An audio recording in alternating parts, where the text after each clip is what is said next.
That was one heck of a performance by the Dallas Mavericks, Anthony Davis, and Klay Thompson as they locked down the Sacramento Kings in Sacramento.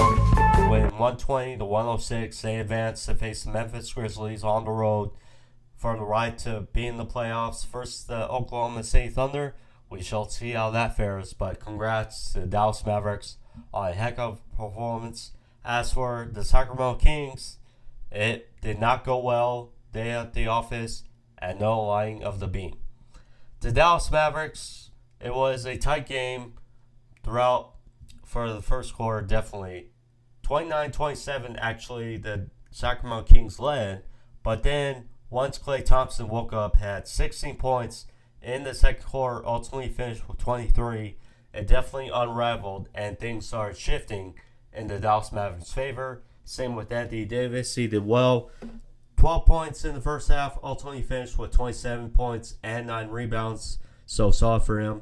Dante Exum had 11 points. PJ Washington was on point. Same with Brandon Williams. Both those guys finished with 17 points. The only guy it felt like showed up for the Sacramento Kings was DeMar DeRozan. He had 33 points. Had more than Zach LaVine and Domantas Sabonis combined. Who LaVine had 20. Sabonis had 11.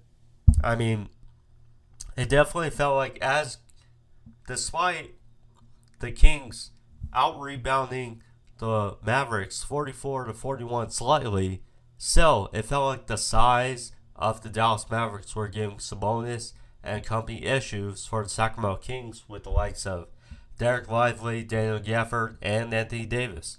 And it showed and it worked out. They had a 23-point lead at the half and did not let up. There were points where the Dallas Mavericks would go cold scoring, but the Sacramento Kings couldn't really capitalize, couldn't even make it single digits again. So it was not pretty for Sacramento's point of view, but for Dallas Mavericks' point of view, it was a hell of a performance. The big discrepancies in the stat sheet: 24 free throw shot or made by the Dallas Mavericks to Sacramento's 11, and then Sacramento had 18 turnovers to Dallas's 9. So other than that, the stat sheet were relatively similar. But yeah, this was Dallas's 120-106. We'll see how John Morant feels on Friday night. But best luck to them. As for Sacramento, they go